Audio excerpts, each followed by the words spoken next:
আর কোনো কিছুর ব্যাপারে আমার কোনো চিন্তা নাই, ফিকির নাই, নির্লিপ্ত। আমি কি নির্লিপ্ত। এটা কি আসে যায়, এটা তো আমার বিষয় না, এটা তো আমার বিষয় না, থাক, কি আসে। এই যে নির্লিপ্ততা, এটা কঠিন গাফলত, রোগ, এক প্রকারের গুনাহ। ক্ষেত্র বিশেষে এটা অনেক বড় কবিরা গুনাহ হয়, নির্লিপ্ততা। কারণ নির্লিপ্ততার একটা প্রকার হলো যেটা মানে আমার জিম্মাদারি, আমার ডিউটি, আমার দায়িত্বে পড়ে যে জিনিস, সেই বিষয়ে যদি আমি উদাসীন হই, নির্লিপ্ত হই, ওটা নিয়ে আমার ফিকির নাই, এটা কবিরা গুনাহ না? কবিরা গুনাহ। কিন্তু এর চেয়ে আরো ছোট স্তরে বিভিন্ন নির্লিপ্ততা আছে, যেগুলো সাজে না কোনো মুমিনের জন্য, কোনো ইনসানের জন্য, কিন্তু আমাদের মধ্যে ওইসবগুলো, ওই মুসিবতগুলো আছে। যেমন আমার প্রতিবেশী মুসিবতে আছে, পেরেশানিতে আছে, আমি তার পাশে দাঁড়াবো, সাহায্য করব তাকে, তা তো দূরের কথা, একটু তার জন্য দোয়াও করছি না, একটু অন্তরে কোনো ব্যথাও নেই, কষ্টও নেই, মনে কোনো একটু কষ্টও লাগে না। এটা এটা নির্লিপ্ততার একটা প্রকার কিনা? এটা কি ভালো কাজ? অন্যায়, এটাও গুনাহ। মানে আমার সরাসরি আমার আমার আমার দায়িত্বটাও আমার কাছে ফিকিরের বিষয় না। আমার উপরে মুসিবত এসে দাঁড়ালে তখন আমি একটু নাড়াচাড়া দিয়ে বসি, মুসিবত আর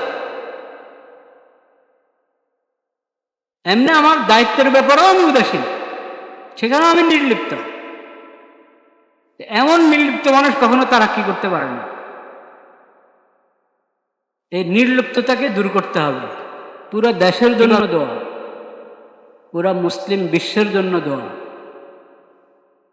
এবং পুরা বিশ্বের জন্য দোয়া।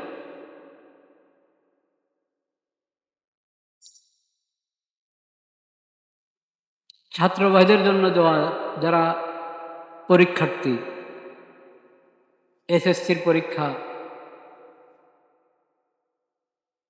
বরং দাখিল দাখিল পরীক্ষা, এসএসসির সমমানের আরও পরীক্ষা আছে, সকল পরীক্ষার্থীদের জন্য, তাদের সফলতার জন্য দোয়া। আজকে দোয়ার অনুরোধ করার জন্যে আমি বসেছি। আজকের ওয়াজ হলো, আজকের আলোচনা, আজকের বয়ান হলো দোয়ার অনুরোধ, যে আমরা যেন সকলে দোয়া করি, নিজের জন্য, দেশের জন্য, জাতির জন্য,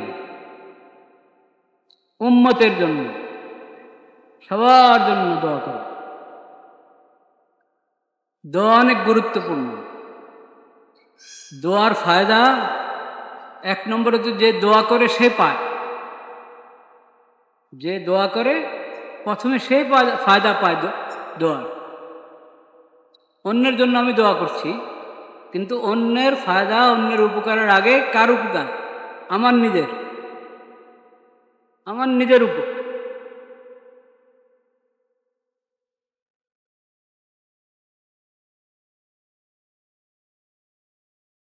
লা ইলাহা ইল্লাল্লাহ, লা ইলাহা ইল্লাল্লাহ, লা ইলাহা ইল্লাল্লাহ।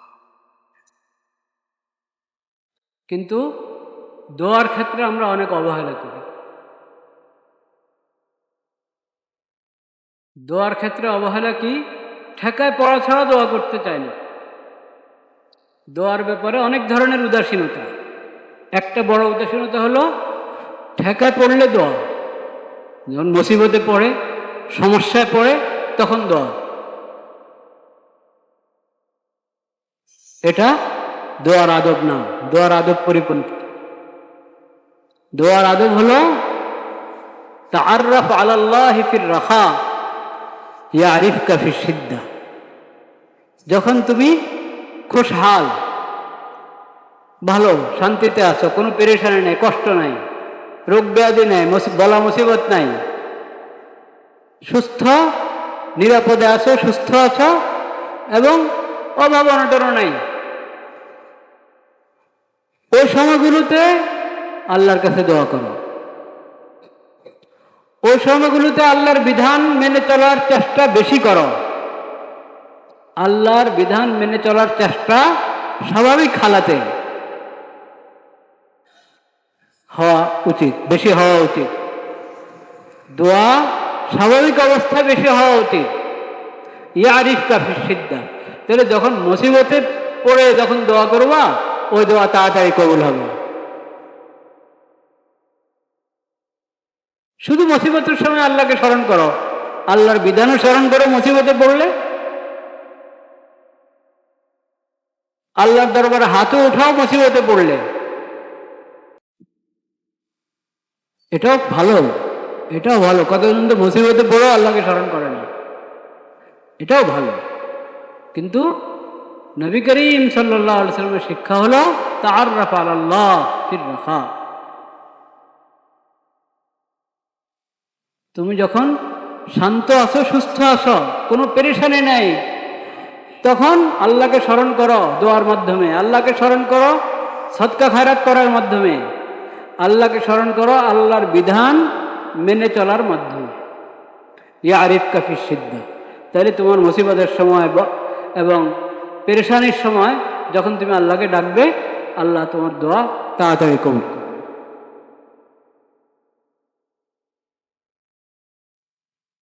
এই অবহেলা, এই ত্রুটি ছাড়তে হবে।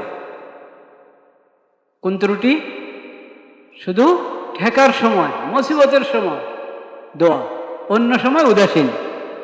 অন্য সময় উদাসীন, মুসিবতের সময় দোয়া, এটা ভালো সিফত না, ভালো অভ্যাস না। এটা ভালো অভ্যাস হলো যখন আল্লাহ ভালো রেখেছেন আল্লাহ শুকর আদায় করো, আল্লাহকে বেশি স্মরণ করো, ইবাদত বন্দেগী সুন্দরভাবে করো, দোয়া করো। কারণ দোয়া তখনকার প্রয়োজন নাই, তো দোয়া করবা কেন, এটা প্রশ্ন। প্রয়োজন হলে না দোয়া, কিন্তু প্রয়োজন নাই, এই কথা ঠিক যে আমাদের প্রয়োজন নাই।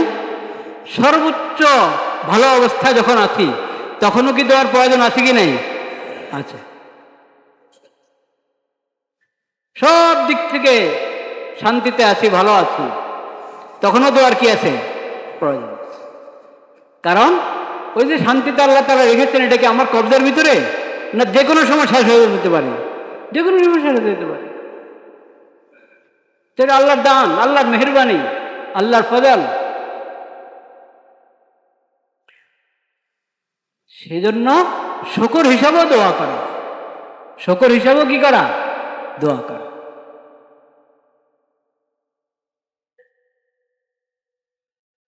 তো একটা ত্রুটি তো বললাম দোয়ার ব্যাপারে, একটা উদাসীনতা, যে যখন ভালো, যখন নিরাপদ, তখন দোয়া না করা বা কম করা।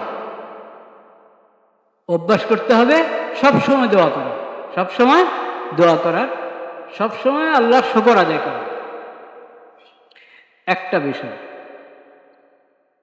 আর একটা বিষয় যেটা আমি আমাকে সবাইকে স্মরণ করে দিতে চাচ্ছি, সেটা হলো দোয়ার গুরুত্বপূর্ণ একটা ফায়দা আছে। যারা নিয়মিত দোয়া করা অভ্যস্ত, অন্যের জন্য দোয়া করতে অভ্যস্ত, নিয়মিত দোয়া করতে অভ্যস্ত, অন্যের জন্য দোয়া করতে কি অভ্যস্ত, তাদের ওই ফায়দাটা ওরা সহজে পেয়ে, অন্যেরা ওই ফায়দাটা পায় না এবং ক্ষতিগ্রস্ত হয়। দোয়ার ওই ধরনের একটা ফায়দার কথা আজকে বলছি, সেটা হলো আমাদের মানুষ, আমরা যারা ইনসান, দুর্বল মুমিন, মুমিন মুসলিম কিন্তু মজবুত না, মজবুত ইমান না,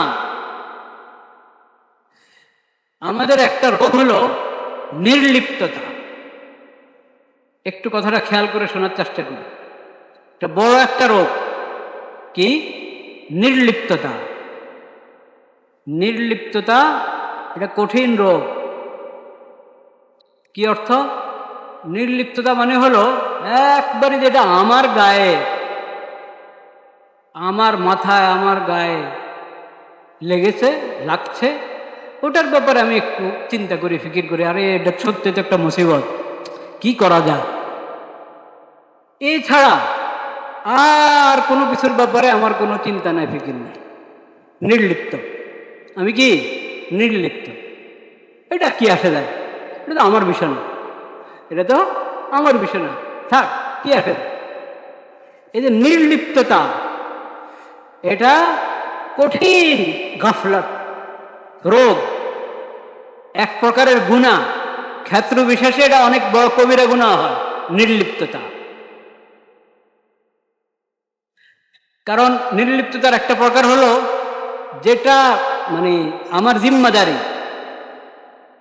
আমার ডিউটি, আমার দায়িত্বে পড়ে যে জিনিস, সেই বিষয়ে যদি আমি উদাসীন হই, নির্লিপ্ত হই, ওটা নিয়ে আমার ফিকির নাই, এটা কবিরা গুনাহ না? কবিরা গুনাহ। কিন্তু এর চেয়ে আরো ছোট স্তরে বিভিন্ন নির্লিপ্ততা আছে, যেগুলো সাজে না কোনো মুমিনের জন্য, কোনো ইনসানের জন্য, কিন্তু আমাদের মধ্যে ওইসবগুলো, ওই মুসিবতগুলো আছে। যেমন আমার প্রতিবেশী মুসিবতে আছে, পেরেশানিতে আছে, আমি তার পাশে দাঁড়াবো, সাহায্য করব তাকে, তা তো দূরের কথা, একটু তার জন্য দোয়াও করছি না, একটু অন্তরে কোনো ব্যথাও নেই, কষ্টও নেই, মনে কোনো একটু কষ্টও লাগে না। এটা এটা নির্লিপ্ততার একটা প্রকার কিনা? এটা কি ভালো কাজ? অন্যায়, এটাও গুনাহ। মানে আমার সরাসরি আমার আমার আমার দায়িত্বটাও আমার কাছে ফিকিরের বিষয় না। আমার উপরে মুসিবত এসে দাঁড়ালে তখন আমি একটু নাড়াচাড়া দিয়ে বসি, মুসিবত আর এমনি আমার দায়িত্বের ব্যাপারেও আমি উদাসীন, সেখানেও আমি নির্লিপ্ত। এমন নির্লিপ্ত মানুষ কখনো তারাক্কি করতে পারে না। এই নির্লিপ্ততাকে দূর করতে হবে। কিভাবে নির্লিপ্ততা দূর করব? কিভাবে বুঝতে হবে যে আমি আমাকে নিয়ে যে চিন্তা করি, আমার পরিধি কতটুকু, আমার পরিধি শুধু এই 3.5 হাত বডি, এটাই আমি। আমার খানদান আমি কিনা, আমার পরিবার, আমার পুরা ঘর, আমার আত্মীয় স্বজন, আমার প্রতিবেশী, আমার পুরা সমাজ, পুরা দেশ, আমার দেশ, পুরো মুসলিম উম্মত, পুরো মুসলিম বিশ্ব, আমি। আমাকে তো আল্লাহ তাআলা বানিয়েছেন অনেক বড়, আমি তো এমন আমি যে আমার পরিধি অনেক বড়, কিন্তু আমি আমাকে, আমার পরিধিকে এত সংকুচিত করেছি যে আমারও অনেক কিছু আমি থেকে বাদ। যেমন আমার দ্বীন ঈমানের ব্যাপার আমি নির্লিপ্ত আছি, খাওয়া দাওয়া সুন্দর মতো চলছে, আরাম আয়েশ মতে আছি। আমার ঈমানের হালাত কি, আমার কোরআনের হালাত কি, আমার আমলের হালাত কি, ওটা নিয়ে আমার ফিকির নাই। তো এখন আমি কি আমাকে নিয়ে তা আসলে কি ভাবছি? তাইলে আমার দ্বীন ঈমান নিয়ে আমি যদি ফিকিরমান না হই, তো আমি আমাকে কেটে ফেললাম, ভাগ করে ফেললাম, আমাকে আমি ভাগ করে ফেললাম। কত জরুরি জিনিস, কত প্রয়োজনীয় জিনিস যেটা নিয়ে আমাকে ভাবা উচিত এবং জরুরি পদক্ষেপ গ্রহণ করা উচিত, নগদ পদক্ষেপ গ্রহণ করা উচিত, সেই বিষয়ে আমি নির্লিপ্ত হয়ে থাকি। এই ধরনের নির্লিপ্ততা, এটা তো হারাম, এটা তো কঠিন গাফলাত, হারাম। আমি আরেকটু নির্লিপ্ততার এমন কিছু প্রকার সম্পর্কে দৃষ্টি আকর্ষণ করতে চাচ্ছি, যেটা হয়তো সরাসরি কবিরা গুনাহ না, এবং এগুলোকে আমরা কোনো বিষয় মনেও করি না। এই বিষয়ে নির্লিপ্ত থাকা, এটাকে কোনো অপরাধ মনে করি না, কোনো ত্রুটি এবং দোষ মনে করি না। যেমন এই যে মনে করেন পরীক্ষা, এখন ছাত্রদের পরীক্ষা চলছে, তো ছাত্রদের পরীক্ষা, হ্যাঁ, বেশি থেকে বেশি প্রত্যেক ছেলের মা বাবা কি করে, চিন্তা করে আমার ছেলের পরীক্ষা, হুজুর একটু দোয়া করেন আমার ছেলের পরীক্ষা, এই তোর দাদার কাছে দোয়া নিয়ে আয়, বেশি থেকে বেশি। কিন্তু আপনি আপনার ছেলের সহপাঠী যারা, তাদেরকে নিয়ে ভাববেন না, একটু 2 রাকাত নামাজ পড়ে দোয়া করবেন না, শুধু আপনার ছেলের জন্য দোয়া করবেন, তার সহপাঠী, শুধু সহপাঠীদের জন্য, ওই প্রতিষ্ঠানের সব ছাত্রদের জন্য কেন করবেন না? পুরা দেশের সব ছাত্রদের জন্য কেন করবেন না?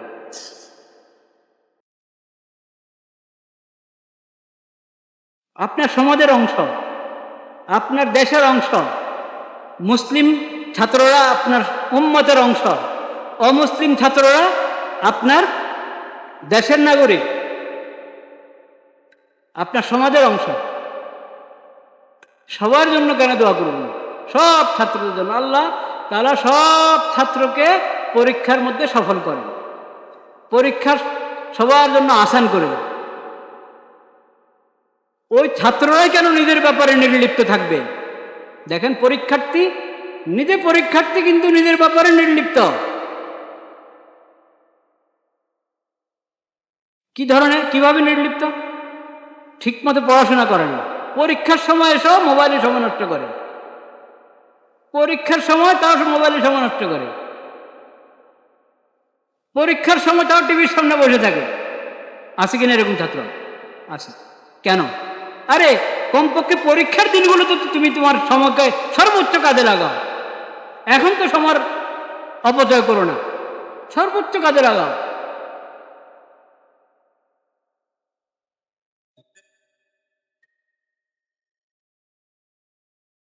অন্য সময় নামাজ নিয়মিত পড়ো না, এখন পরীক্ষার উসিলা নামাজ ধরো না, 5 ওয়াক্ত ফরজ নামাজ নিয়মিত পড়া শুরু করো।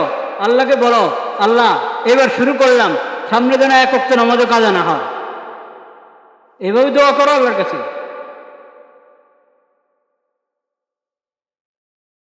এখন তওবা করো,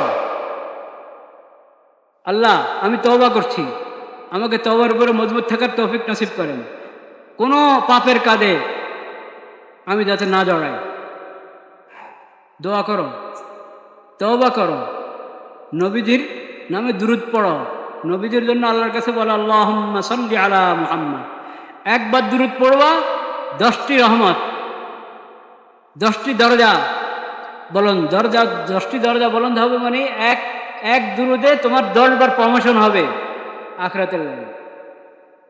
একবার দুরূদ পড়ার দ্বারা দুনিয়ার প্রমোশন তো ধারণা আছে, আখিরাতে যে এক স্তর থেকে আরেক স্তরের প্রমোশন, ওটার কোনো ধারণা আছে নাকি আমাদের কাছে?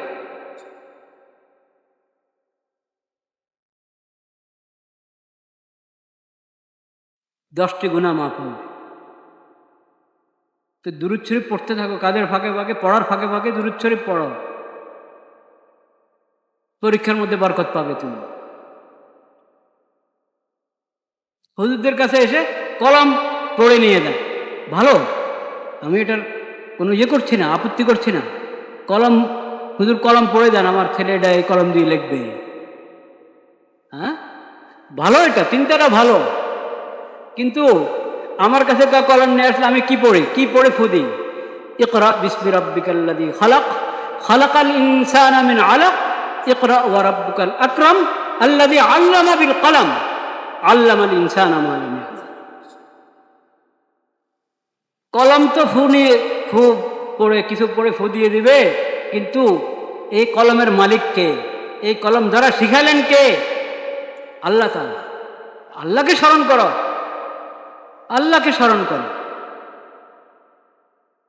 তো পরীক্ষার্থী নিজেই নির্লিপ্ত, কে তার জন্য দোয়া করবে?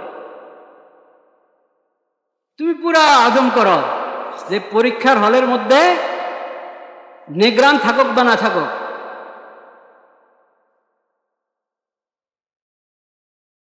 হল সুপার আছে কি নাই, কেউ দেখছে কি দেখছে না, ওটার দরকার না। আমি আমানতের সাথে পরীক্ষা দিব। কিসের সাথে? আমানতের সাথে। খেয়ানত করব না, কারো খেয়ানত গ্রহণ করব না, আর যত খেয়ানত, যত ধরনের ছোট বড় খেয়ানত, কোনো খেয়ানত করব না। আমি আমানতের সাথে পরীক্ষা দিব, এটা আজম করো। আর সবচেয়ে বড় কথা কি? সবচেয়ে বড় কথা হলো এই পরীক্ষা একমাত্র পরীক্ষা। এই পরীক্ষা কি একমাত্র পরীক্ষা? এটা একমাত্র পরীক্ষা না, আর কত পরীক্ষা রয়ে গেছে। আমার জিন্দিগির মধ্যে আরো কত পরীক্ষা রয়ে গেছে। সব পরীক্ষা কি প্রাতিষ্ঠানিক পরীক্ষা হয় নাকি? সব পরীক্ষা কি এরকম ধরনের ফলাফল প্রকাশ পায়? কত পরীক্ষা। আর কবর থেকে যে পরীক্ষা শুরু হবে, সেটা কবর থেকে একটা পরীক্ষার শুরু আছে না? তা আমি তো এই পরীক্ষা নিয়ে ব্যস্ত। পরীক্ষা থেকে পরীক্ষা, এক পরীক্ষা থেকে আরেক পরীক্ষা দিকে মন যাওয়া দরকার কি দরকার না? দরকার। আচ্ছা, এই পরীক্ষা দিয়ে আমি পেরেশান। কত বলছে আল্লাহ আমাকে পাশ করায় দেন, একবারই সর্বোচ্চ নম্বরে পাশ করিয়ে দেন আমাকে, দোয়া করছি। কবরের পরীক্ষার জন্য তো দোয়া করা দরকার, হাসরের পরীক্ষার জন্য তো কি দোয়া করা দরকার। এখানে যেমন ফলাফল বের হবে, ওখানের পরীক্ষার তো ফলাফল বের হবে। وَنُخْرِجُ لَهُ يَوْمَ الْقِيَامَةِ كِتَابًا يَلْقَاهُ مَنشُورًا اقْرَأْ كِتَابَكَ كَفَى بِنَفْسِكَ الْيَوْمَ عَلَيْكَ حَسِيبًا। ফলাফল বের হবে, সেটা তো একবারে লাগিয়ে দিয়েছেন আল্লাহ তাআলা। وَكُلَّ إِنسَانٍ أَلْزَمْنَاهُ طَائِرَهُ فِي عُنُقِهِ وَنُخْرِجُ لَهُ يَوْمَ الْقِيَامَةِ كِتَابًا يَلْقَاهُ مَنشُورًا। সবার গর্দানে লাগানো আছে তার আমলনামা। আমল করে ফেলে চলে যায় তা না, আমল সব থাকে, হুবহু থাকে। দিলের আমল আল্লাহ ছাড়া আর কাউ দেখেন নাই, সেটাও বাহ্যিক আমল, সেটাও সমস্ত আমল। ওয়াজাদু মা আমিলু হাদিরা, সব আমল তুমি উপস্থিত পাবে। ওয়াউযিআল কিতাব ফাতারাল মুজরিমিনা মুশফিকিনা মিম্মা ফীহি ইয়াকুলুনা মা লিহাযাল কিতাব লা ইউগাদিরু সাগীরাতান ওয়ালা কাবীরাতান ইল্লা আসাহা ওয়াজাদু মা আমিলু হাদিরা ওয়ালা ইয়াযলিমু রাব্বুকা আহাদা। তো পরীক্ষার্থী ভাইদেরকে বলছি, এই পরীক্ষা প্রথম পরীক্ষা না, একমাত্র পরীক্ষা না। জিন্দিগিতে আরো পরীক্ষা এই দুনিয়াতেই আছে, আনুষ্ঠানিক অনানুষ্ঠানিক, প্রাতিষ্ঠানিক অপ্রাতিষ্ঠানিক, সব পরীক্ষাতে আল্লাহ তাআলা আপনাদেরকে সফল করেন, সে দোয়া করি আমরা। সব পরীক্ষা, কবরের জিন্দিগি থেকে যেসব পরীক্ষা শুরু হবে, ওইসব পরীক্ষায় পাশ করতে হলে তো প্রস্তুতির জায়গা এখন। মৃত্যুর পরে কোনো প্রস্তুতির সুযোগ নাই, এখনই সব প্রস্তুতি। আল্লাহ সেই তৌফিক নসিব করে। তো সব ছাত্রবাদের জন্য দোয়া করি। তো আমি এই যে নির্লিপ্ততার কথা বললাম, পুরো দেখে আমি কোনো সময় কোনো ছাত্রের জন্য দোয়া করিনি। আমার কোনো ছেলে পরীক্ষার্থী না, আমি কোনো সময় হাত উড়াই দোয়া করছি না, 2 রাকাত সালাতের উপরে দোয়া করছি না। মনে আসেই না যে আচ্ছা এটা তো একটা চিন্তার বিষয়, ফিকিরের বিষয়। যদি আশেপাশে কেউ আছে তারা একটু সহযোগিতা করা দরকার, কোনো একটা সাবজেক্ট তাকে একটু বুঝিয়ে দেওয়া দরকার, পড়িয়ে দেওয়া দরকার, সেই সহযোগিতা না করতে পারে কমপক্ষে দোয়াই করলাম, কিন্তু আমার মনে আসেই না এই বিষয়টা। এটা হলো নির্লিপ্ততা। এটাকে বলে কি? নির্লিপ্ততা। এরকম শত নির্লিপ্ততা আমাদের আছে। এই যে যখন হাজি সাহেবরা হজে যাচ্ছেন না, আমি যাচ্ছি না, আমার মা বাবাও যাচ্ছেন না, আমার আত্মীয় স্বজনে কেউ যাচ্ছেন না, তা আমার মনে আসেই না এই কথা যে হাজি সাহেবদের জন্য একটু দোয়া করা দরকার। এয়ারপোর্টে কোনো এয়ারপোর্টে কোনো কষ্ট না হয়, হ্যাঁ, এয়ারপোর্টের মধ্যে আসতে কোনো কষ্ট না হয়, জ্যামে না পড়েন, কোনো পেরেশানি না হয়, ইমিগ্রেশনে কোনো সমস্যা না হয়। দোয়া করছিলেন, মনে আসে না দোয়া করা। এটা হজ মন্ত্রণালয় দেখবে, হজ মন্ত্রণালয় দেখবে। এই যে যেটা যার কাজ, তার যেটা যার দায়িত্ব, সে তো করবেই, করা তার কাজ। কিন্তু আমি এই কথা বলে ফারেক হয়ে গেলাম, এটা তো হজ মন্ত্রণালয়ের কাজ, এই জন্য আমার কোনো করণীয় নেই, একটু দোয়া করবো না, একটু মনে চিন্তাও আসবে না যে আরে যে অবস্থা আজকাল দেশে, তেলের যে সংকট, যে সমস্যা, কে গাড়ি নিয়ে রওনা হলো, তেল শেষ হয়ে গেল আর তেল পেল না, কি মুসিবতে পড়বে। হ্যাঁ, এটা ভেবে একটু মনে কষ্ট আসলো, একটু চোখে এক ফোঁটা পানি আসলো, দুই হাত উঠে আল্লাহর দরবার দোয়া করলাম, আল্লাহ তুমি এসব সংকট দূর করে দাও, সব অব্যবস্থাপনা আল্লাহ তুমি দূর করে দাও। যাদের যাদের খেয়াল করা দরকার খেয়াল করছে না, বা কোনো সূত্র খুঁজে পাচ্ছে না সংকট দূর করার, আল্লাহ তাদেরকে সূত্র মিলিয়ে দাও, তাদেরকে হেদায়েত দান করো, হিম্মত দান করো। আপনি কতভাবে দোয়া করতে পারেন। এরকম জাতীয় এবং আন্তর্জাতিক যত বিশৃঙ্খলা, যত সংকট, এই সব কিছুর ব্যাপারে আমি যদি ফিকিরমান না হই, অর্থাৎ দোয়া করি না, নিজেকে ইসলাহ করার চেষ্টা করি না, তাহলে আমি নির্লিপ্ততার গুনার মধ্যে লিপ্ত। দোয়া আরেকটা গুনাহ থেকে বাঁচার চেষ্টা। আমার গুনার কারণে এই দেশে এই মুসিবত, বিশ্বে এই মুসিবত, মধ্যপ্রাচ্যে এই মুসিবত, আমার গুনার কারণে। আমি তওবা করতে হবে, আমাকে তওবা করতে হবে, আমাকে নিজের ইসলাহ নিজে করতে হবে।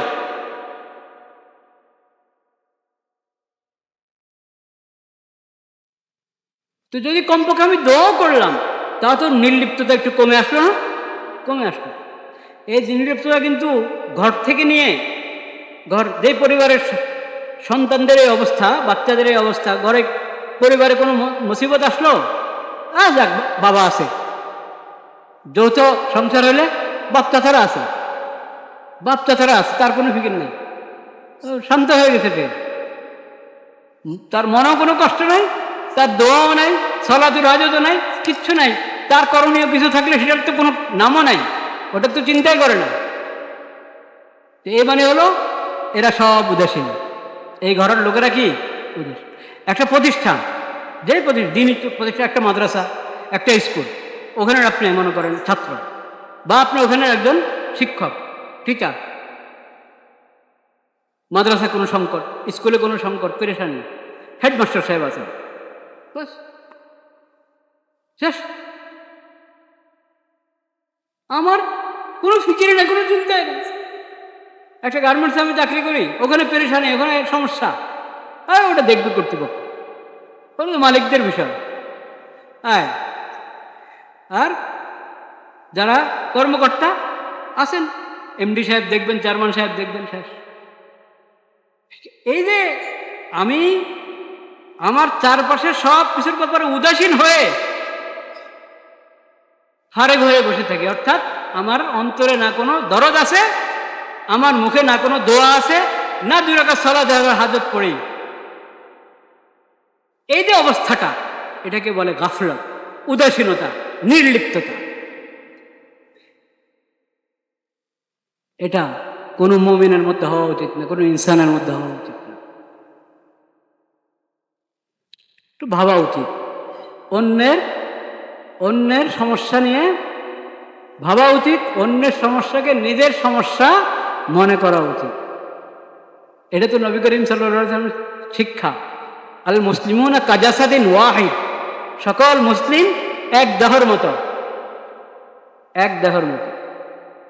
পায়ে কাটা বিঁধল, ওখানে ঘা হয়ে গেল, ব্যথা, পায়ের মধ্যে ব্যথা, কিন্তু ঘুম হচ্ছে না, পায়ের ব্যথা এখন পুরো শরীরেই জ্বর এসে গেছে, ফোয়া উঠলো এক জায়গায়, পুরো শরীরে ব্যথা, পুরো শরীরে জ্বর উঠে গেছে। নবী করিম সাল্লাল্লাহু আলাইহি ওয়াসাল্লাম বলেছেন, সব মুসলিম, সব মুমিন, এই দেশের সে দেশের, সব জায়গায় কাজাসাদিন ওয়াহিদ, এক দেহর মতো। এক অঙ্গে সমস্যা, পুরা সমস্যা, পুরা দেহ সমস্যা বোধ করে। তো ওই জিনিসটা হতে হবে, ওই জিনিসটা হতে হবে, তার নির্লিপ্ততার সমস্যা থেকে আমরা বাঁচতে পারি। আর নির্লিপ্ততা থেকে বাঁচার একবারই ছোট্ট একটা বিষয়, ছোট্ট সুরত, সহজ সুরত হলো কমপক্ষে দোয়া করি, দিল থেকে আল্লাহর কাছে কি করি, দোয়া করি। দোয়াতে স্মরণ রাখা, এর মানে এই লোকটা পুরা নির্লিপ্ত না। পুরা নির্লিপ্ত হলে দোয়া স্মরণ করতে না। এই জন্য আমি বলেছি আমাদের শিক্ষার্থীদের জন্য, পরীক্ষার্থীদের জন্য দোয়া করি আমরা, হাজি সাহেবদের জন্য দোয়া করি, পুরো দেশের জন্য দোয়া করি, সরকারের জন্য, জনগণের জন্য, পুরো দেশের জন্য দোয়া করি, এবং পুরা মুসলিম বিশ্বের জন্য দোয়া করি। সমস্ত মুসলিম দেশ, পুরা মুসলিম উম্মত, এমনকি সকল ইনসান, সকল মানুষ, পুরা বিশ্বের জন্য দোয়া করি। এটা অনেক কারণে, অনেক কারণে। একটা কারণ হলো এক জায়গার সমস্যা, এটা গড়াইতে গড়াইতে সব জায়গায় বিস্তার লাভ করে। কমপক্ষে নিজের স্বার্থেই দোয়া করি, কমপক্ষে নিজের স্বার্থেই দোয়া করি। দোয়া যদি নিজের স্বার্থে করে কোনো সমস্যা নেই, তাও ইবাদত, তাও সওয়াব, তাও ফায়দা আছে। তো যেটা নিজের স্বার্থে দোয়া করলে যদি সওয়াব হয়, ফায়দা হয়, তো এটা একবারে নিঃস্বার্থ হয়ে দোয়াকে যদি আমি ব্যাপক করে দিই, তাহলে এটা আরো ফায়দা, আরো সওয়াবের বিষয় হবে না? আল্লাহ তাআলা সে তৌফিক দান করেন। ওয়া আখিরু দাওয়ানা আলহামদুলিল্লাহ।